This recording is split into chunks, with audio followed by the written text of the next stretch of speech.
어떻게 선교가 진행되고 하나님의 일은 잘 몰라요. 참 어려운 게 선교사들 와서 선교 보고 자꾸 하면은 교인들이 뭐 힘을 얻고 그런 것도 있지만 사실은 부담돼. 왜?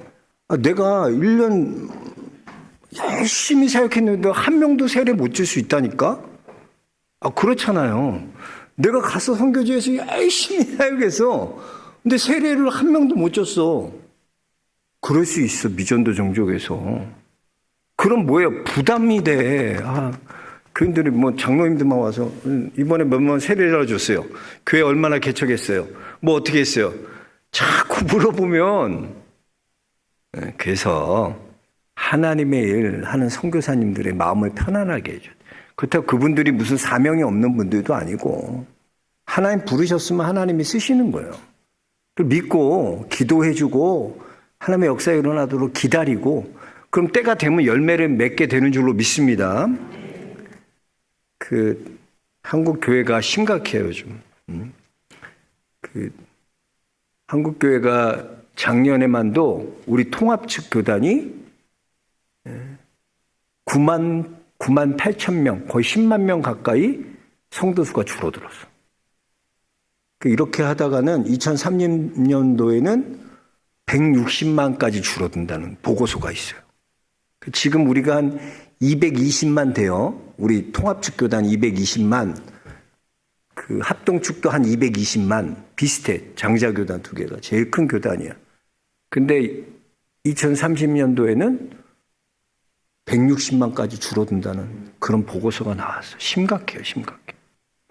가면 우리 통합측에 100명 이하의 교인들이 성도들이 모이는 교회가 80%야. 깜짝 놀랐어요. 다 그래, 다. 재정적으로도 독립 못한 대부분 교회들이 미자립 교회야. 독립되어 있는 교회들이 없어요. 참 어려워요, 어려워. 그럼에도 우리 영락교회는 하나님 은혜 주신 줄 믿습니다. 2024년도 제가 이렇게 봤더니 우리 교회에서 국내 선교로 2024년도에 1,538만 원이 나갔고요. 국외 해외 선교로는 2,618만 원이 나갔어요. 그러니까 우리는 1년에 한 4,200만 원 정도 선교비로 계속 나가는 거예요. 가만히 있어도 4,200만 원 나가는 거예요. 1년에. 놀라운 거예요. 요즘 교회들 보세요. 다들 뭐부터 줄이냐? 선교비부터 줄여. 우리는 계속 선교비로 제가 와서 계속 늘려갔어. 눈치 못 챘겠지만 이렇게 늘려가. 계속 늘려. 선교는 늘려가는 거예요. 하나만. 참 귀하다. 교회 성도들 모두 수고하고 또 이렇게 귀한 일에 동역하신 여러분, 또 보내는 선교사로 여러분 이렇게 후원하신 모든 성도님들께 감사드립니다. 이제 먼저 우리가 선교에 대해서 좀 알아야 되는데 하나님의 선교의 원리를 좀 알아야 돼. 하나님의 선교의 원리는 크게 보면 두 가지로 나눌 수 있어요. 하나님의 선교의 원리는 구심적인 선교가 있고 또 원심적 선교라는 것이 있어요. 그게 뭐냐면 구약의 선교는 구심점일까요? 원심점일까요? 50%잖아. 하나 찍어봐. 뭐 구심점일 것 같아요? 구심점일 것 같아요? 원심점일 것 같아요? 그렇지. 내가 악센트 얻었어. 구심점. 그 구약의 선교는 구심적 선교, 구심점. 뭐냐면, 자, 하나님께서 하나님의 백성을 택하셨어요. 왜 이스라엘을 하나님 택하셨고 부르셨나? 이스라엘을 통해 열방이 하나님이 어떤 하나님인지 알게 되는 거야. 그래서 이 예배 공동체 밖에 있었던 이방인들이 이제는 교회 안으로, 예배 안으로 들어오게 되는 거야. 당기는 거야. 누구를 통해서? 이스라엘을 통해서. 그래서 보세요.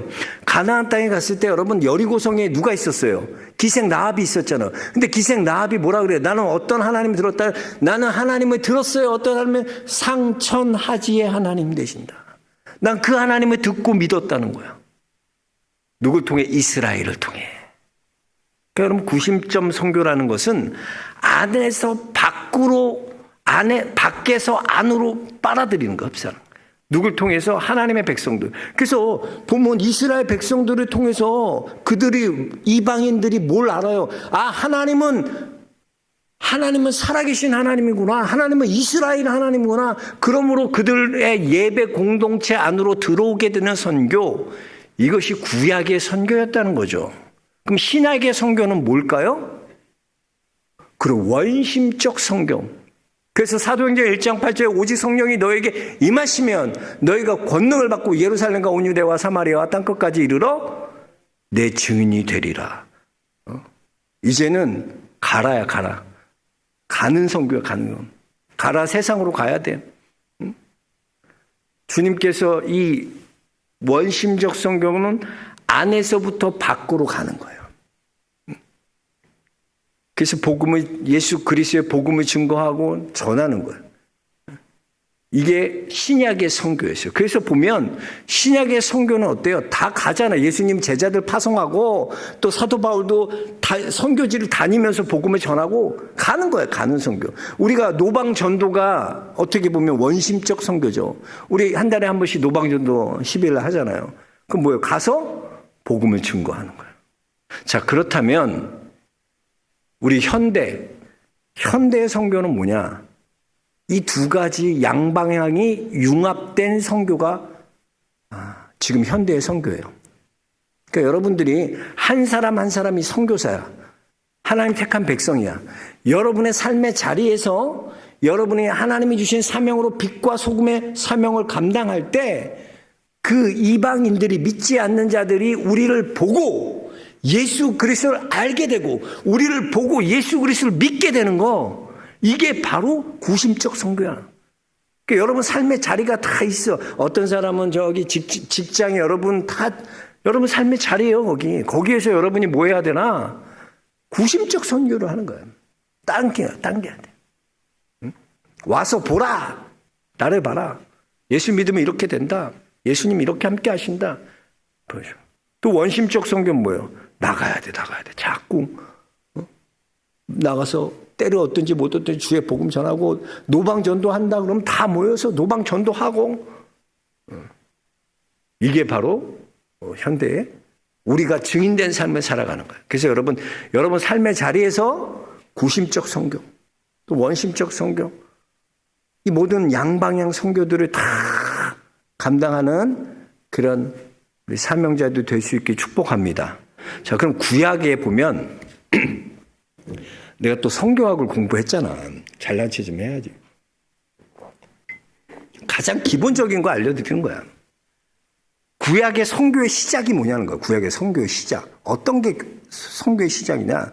하나님께서 구약의 선교의 시작은 뭐로 보냐. 아브라함으로 보는 거야. 아브라함. 하나님이 아브라함을 택하시고 부르셨어요. 왜 아브라함 부르셨냐. 아브라함에게 뭘 주세요? 복을 주셔. 복의 근원이 돼. 너는 복이라 그러잖아. 자, 그럼 여기서 멈추면 이건 뭐 그냥 아브라함이 복 됐다 이렇게 하지만 하나님 멈추지 않았어. 그래서 12장 3절에 보면 너를 축복하는 자에게는 내가 복을 내리고 너를 저주하는 자에게는 내가 저주하리니 땅의 모든 족속이 너로 말미암아 복을 받게 될 거다. 이게 선교의 시작이야. 그러니까 하나님께서 우리가 복 받았잖아요. 복의 근원 됐어. 그럼 거기에 멈춰 있는 게 아니야. 우리를 통해서 모든 족속이, 모든 민족이 복 받는 데까지 나아가는 것, 그게 선교라는 거예요. 선교의 시작이라는 거죠. 그래서 우리 선교사님들은 지금 우리 교회 협력 선교사님들 4분 계시죠. 미얀마의 김문수 선교사님, 쿠바 이범찬 선교사님, 이탈리아 김상원 선교사님, 마다가스카르의 김세민 선교사님, 이 사명 붙들고 다 나가서 귀한 사명들 감당하세요. 그래서 오늘 이 선교사님들 같이 소개하고 또 사역을 함께 나누도록 하겠습니다. 먼저 우리 김문수 선교사님인데 사진 좀 있으면 좀 띄워줘 보세요. 사진. 진짜 저는 선교사님은 미얀마 사람 같아. 수염 봐 저거. 딱 미얀마 사람. 또 사진 좀 보세요. 동물원 구경 갔는데 이거는 이제 무슨 거냐면 이 김문수 선교사님이 하는 중점 사역이 3가지가 있어요. 하나는 그 현지인 교회 사역, 개척 사역과 교회 사역을 하고요. 또 하나는 국제 유치원 사역을 하고, 또 하나는 방과 후에 제자 양육하고 방과 후에 학생들 가르치면서 성경 가르치는 양육 훈련을 해요. 여기 크게 보면 세 가지인데, 그 중에서 이 동물원 구경은 이 방과 후 있는 사람들이랑 학기가 끝났어요. 이제 끝나갖고 같이 동물원 구경 간 거예요. 좀 구경 간 사진이고, 또 사진. 거기에서 이제 또 새 신발 선물해주고, 이 교회 개척을 김문성 교수님 한 곳을 더 하셨대요. 근데 여러분, 교회가 저렇게 지어진 교회가 아니라, 그 교회는 뭐냐면, 여러분 그 필리핀이나 어디 가서 교회라 그러놓고 판자 그 나무떼기 이렇게 받는 판자로 만들어 놓고 이렇게 해놓은 데 있죠. 대부분 교회가 그래요. 그런 교회, 벽돌교회 잘 없어. 소수민족교회들. 김문수 선교사님 했던 데 판자촌 교회를 개척했어요. 그 교회가 이제 언제 철거될지 모르는데 그 사진 안 보내왔어. 그 선교사들이, 그 성도들이 그래도 거기에서 모여서 기도하고 예배드리고 하나님이 좋은 예배당 주실 걸 믿고 기도한다고 그렇게 왔더라고. 또 뭐 사진이 있어요. 국제 유치원 사역하는 거. 또 방과 후 방과 후에 아이들 가르치는, 성경 가르치고, 또 빈민 구제 사역하는 거 고아원 다니면서 하고. 자, 보세요. 자, 지금 미얀마가 어떤 상황이냐면 정치적으로 아직 해결되지 않았어요.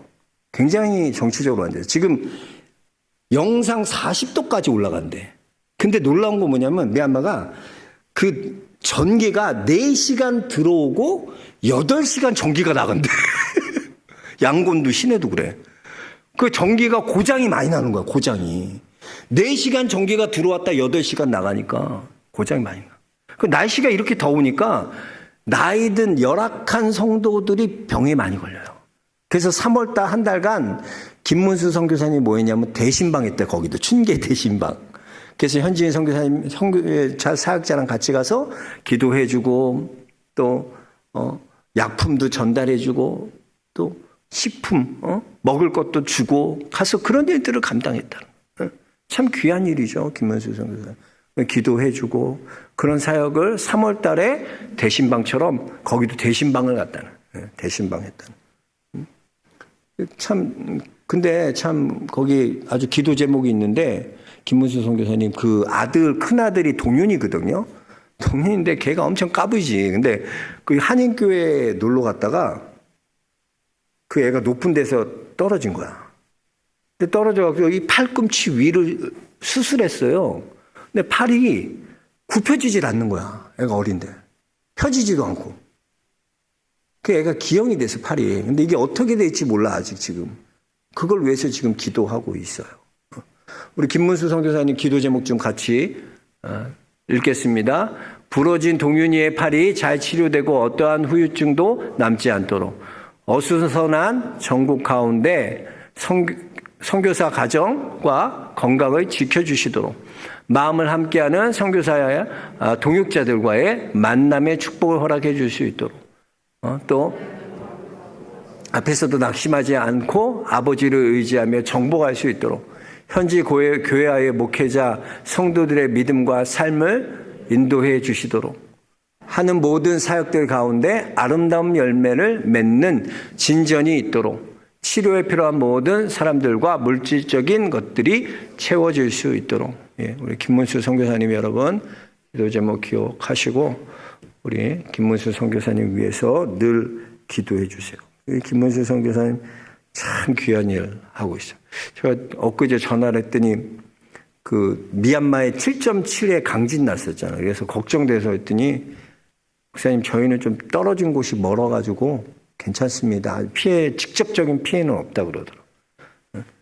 참 몰라. 이번에 지진이 일어나지 또 산불 이렇게 나지. 하나님이 인간 아무것도 아닌 거예요. 하나님 바람 강하게 부니까 못 잡잖아 그거. 산불도 못 잡. 저는 평생 이런 산불은 처음 봐요.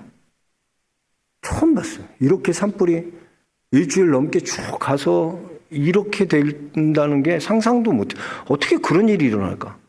바람이 강하니까 뭐 다 그냥 아주 전소되고 이게 너무 무섭더라고. 하나님 무서워. 인간이 이렇게 연약하구나. 다음 우리 김세민 선교사님 보여주시다. 그건 이따 보여주고 사진 김세민 선교사님 이사 갔어요. 타나로. 타나가 그 수도거든요. 이 타나 한인교회에서 그 마다가스카르에는 한인교회가 하나밖에 없어요. 저 타나 한인교회.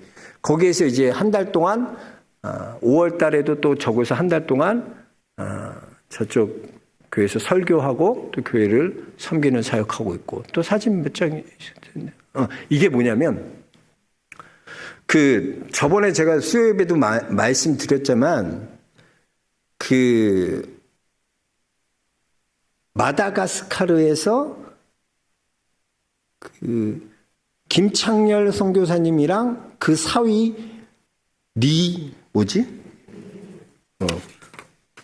이리문 선교사님. 이리문 선교사님이 강도 떼들에게 총격으로 돌아가셨어. 근데 김창렬 선교사님이랑 우리 김세민 선교사님, 김성민 선교사님 부부가 계속 교제를 나누고 있었대요. 그래서 저번에 갔을 때에도 그 항암 치료 받기 전에 기도를 해주셨대요. 눈물로써 이 김창렬 선교사님 기도해 주셨어요. 아주 김창렬 선교사님은 사랑이 많으신 분이라고.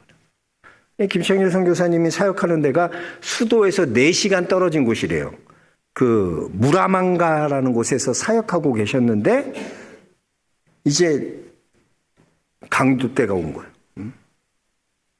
근데 이분이 이제 병원에 김창렬 선교사님이 가셨는데 이 총상 소식을 듣고 수도인 이 타나에서 오토바이를 타고 현지인 형제가 달려왔대요. 그리고 그때 목사님께서 그 형제의 손을 꼭 잡으시면서 김창렬 목사님이 죽어가면서 마지막으로 하신 말씀이 고맙다라는 소리였대. 그게 마지막 소리였대. 마지막 죽기 전에 하셨던 마지막 말씀이라 그러더라고.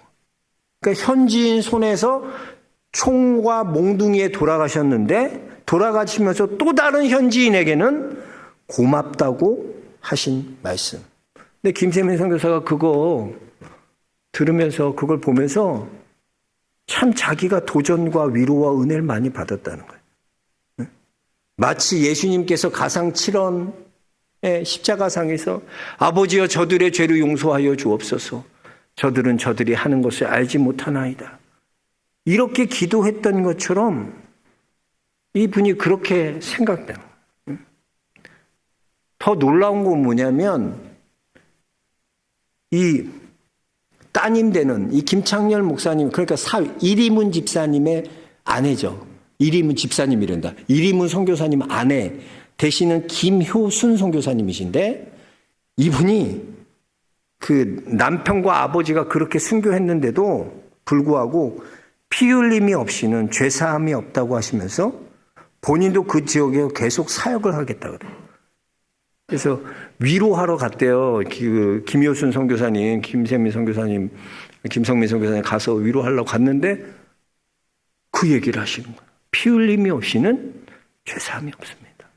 피 흘림이 없이는 열매가 없습니다. 저는 계속 이 지역에서 복음을 전하겠습니다. 대단한 거죠. 남편 거기서 잃고 자기 아버지를 그렇게 한 그곳에서 복음 전하는. 저는 그거 이렇게 하면서 누가 떠올라면 그 짐 엘리엇 선교사님 있잖아요. 짐 엘리엇 선교사님. 휘튼대에 나오셔서 최고의 성적도 좋고 우수한 사람인데 청년 5명이 에콰도르에 있는 아우카 종족에게 가잖아. 복음 전하러. 20대 젊은 사람들이 없어. 근데 거기서 가서 처참하게 죽잖아. 순교당하잖아. 그때요. 그 미국의 그 라이프 잡지에서 아주 난리 났어요. 이런 낭비가 어디 있냐? 이런 젊은 사람들이 이렇게 죽어가는 이런 낭비가 어디 있냐? 이런 기사가 아주 도배가 됐었어. 그때 이 엘리엇 선교사님의 아내인 엘리자벳 선교사님이 이런 얘기를 했어요. 낭비라니요. 남편의 죽음은 절대 낭비가 아닙니다. 그는 온 생애를 바로 이 시간을 위해 살아왔던 사람입니다. 그는 자기 책임을 다하고 죽은 행복한 사람입니다. 그러면서 짐 엘리엇 선교사님께서 이런 말씀을 남기셨어요. 잃어버릴 수 없는 것을 얻기 위해 지킬 수 없는 것을 버리는 자는 어리석은 자가 아니다. 한번 여러분 잘 생각해 보세요. 잃어버릴 수 없는 것을 얻기 위해서 지킬 수 없는 것을 버리는 자는 어리석은 자가 아니다. 내가 잃어버릴 수 없는 것이 뭘까요? 짐 엘리엇 선교사님에게는 그 아우카 종족에게 하나님의 복음을 전하는 거였어요. 내가 포기할 수 없고 잃어버릴 수 없는 게 뭐냐? 그들에게 생명을 전하는 길이었어요. 복음을 전하는 길이었어요. 그들의 신앙을 갖도록 그들에게 복음을 증거하는 그 일은 내가 잃어버릴 수 없어요. 근데 그 잃어버릴 수 있는 것, 없는 것을 얻기 위해서 내가 지키지 못하는 것. 내 목숨 지키지 못하잖아. 그 지키지 못하는 목숨을 버리는 것 어리석은 게 아니라는 거예요. 저 이 말 참, 한 20대 때 이런 말을 했다는 게 나는 너무나 감동적이에요. 여러분 20대 때 뭔 얘기였어요? 이런 생각을 하고 어떻게 이런 가치를 갖고 이런 복음을 갖고 살지? 20대의 청년이 너무 도전되는 거예요. 너무 도전. 응?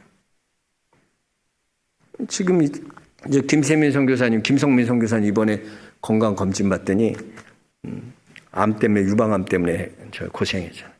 깨끗하게 건강 검진에서 아주 그냥 클린 깨끗한 판정 받았다. 하나님이 사역할 수 있도록 길을 열어주죠. 저 보세요. 암 걸렸어도 가서 또 복음 전하잖아. 그거 자체가 대단한 거예요.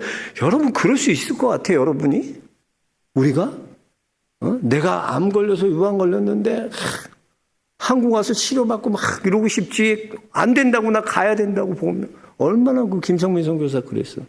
가서도 지금도 그렇게 잘 사역하고 있어요. 그래서 여러분 김세민 선교사님 위해서 기도해 주시고 그 사역 위해서 기도해 주십시오. 같이 읽겠습니다. 두 선교사님의 순교를 통해 마다가스카르의 회복과 부흥하도록 이사야 62 예배를 통해 하나님의 얼굴만을 구하며 예수님께서 이끄시는 대로 순종하며 따라가도록 AMI 학교에서 이게 뭐냐면 AM 학교가 그 음악 학교예요. 음악을 가르치는 학교인데 거기에서 이제 과목을 맡아서 해요. 그게 예배 회복 수업과 채플 설교가 예배 회복의 부흥을 마중물이 되도록 거기서 이제 김세민 선교사 강의하거든. 또 아내 김성민 선교사의 암이 재발하지 않도록 기도. 자녀 샤론과 승리가 선교지에서 시간을 감사하며 영성과 지성과 인성을 갖춘 다음 세대로 성장하도록. 예. 예. 또 있어요? 그래. 오늘 이 정도로 해. 다음에 이제 또 많으니까 이범찬 선교사님이랑 쿠바랑 그 김상원 선교사님은 안 띄워줘도 돼. 이거 나중에 할게. 지금 이거 시간이 또 이렇게 우리는 항상 나는 예배 시간 잘 지키자. 딱 되면 또 하고 싶은 말이 많아도 주님이 요까지다. 내 한계다. 그러고 요까지만 다 이렇게 하죠. 그 쿠바 이범찬 선교사님도 그렇고 김상원 선교사님은 내가 이렇게 사진으로 교회 이렇게 봤거든. 50대 거기 밀라노에 있는 찬양교회 밀라노 찬양교회인데 와 우리 교회보다 훨씬 멋있어. 교회가 예배당이 너무 근사하고 안에 그 성가대들이 한 10명 정도 하나 되는데 이야, 이 사람들은 전문가들이잖아. 다들 전공자들이고 유학생들이고 근데 야, 너무 찬양을 뭐지? 은혜스럽게 너무 잘하더라고. 영상으로 보니까. 거기 이제 그분은 교회 사역하니까 한인교회 거기에 있는 밀라노에 있는 밀라노 찬양교회 담임 목사로 거기 사역하고 있으니까. 이범찬 선교는 쿠바 이제 가는데 이번에 1월달, 3월달에 특별히 이제 자기가 이렇게 직접 하는 선교도 있지만 이범찬 선교사는 이렇게 연결해 주는 거, 연결해 주고. 그래서 그 단기 선교 팀이 오면 그 팀이 필요한 곳에 연결해 줘. 그래서 같이 사역해. 가서 침 놓는 사역, 교회 수리하고 고치고 또 교회 개척하는 사역, 와서 머리 이발해 주고 이런 사역, 이런 것들을 이제 같이 사역. 귀한 사역이죠. 다 선교사님들 우리 다들 귀하게 사역하고 있어요. 여러분들 꼭 기도하실 때마다 우리 선교사님들 기억해 주시고 또 그들이 귀한 사역들 잘 감당하도록. 김세민 선교사님은 또 우리 여선교회에서 후원하는 선교사님이세요. 참 여선교회 감사합니다. 여러분들의 귀한 물질이 우리 김세민 선교사님한테 이렇게 또 흘러갈 수 있어서 너무나 감사하고. 하여튼 우리 교회가 이 선교하는 이 일에 아주 이 귀한 일을 이렇게 많이 감당하고 또 여러분들이 하는 헌금들이 그게 귀하게 쓰인다는 것에 너무나 감사하고 우리가 더 많은 선교사들 더 후원하고 우리 교회가 그럴 수 있도록 여러분 기도해 주시고 또 물질로 잘 섬겨 주실 수 있기 바랍니다. 기도하겠습니다. 하나님 감사합니다. 감사합니다. 하나님께서는 모든 사람이 하나님을 알고 예수 그리스도를 구원을 받고 진리를 아는 데 이르길 원하시는 게 우리 아버지의 마음입니다. 그 마음 가지고 우리 선교사님들 각자의 사역지에서 사명 감당하실 텐데 하나님 능력 주시고 권능 주시고 그 귀한 사역들 가운데 하나님의 영광이 드러나며 귀한 열매들이 맺어질 수 있도록 우리 선교사님 한 분 한 분 지켜 주옵소서. 하나님이 사랑하는 우리 선교사님들의 목자가 돼 주셔서 여호와는 나의 목자시니 내게 부족함이 없습니다 고백할 수 있는 귀한 선교 사역 될 수 있도록 하나님 축복하여 주옵소서. 우리 우리 성도들이 이 일을 위해 함께 기도하며 잘 섬길 수 있도록 하나님 은혜 베풀어 주옵소서. 예수 그리스도 이름 받들어 기도하옵나이다. 아멘.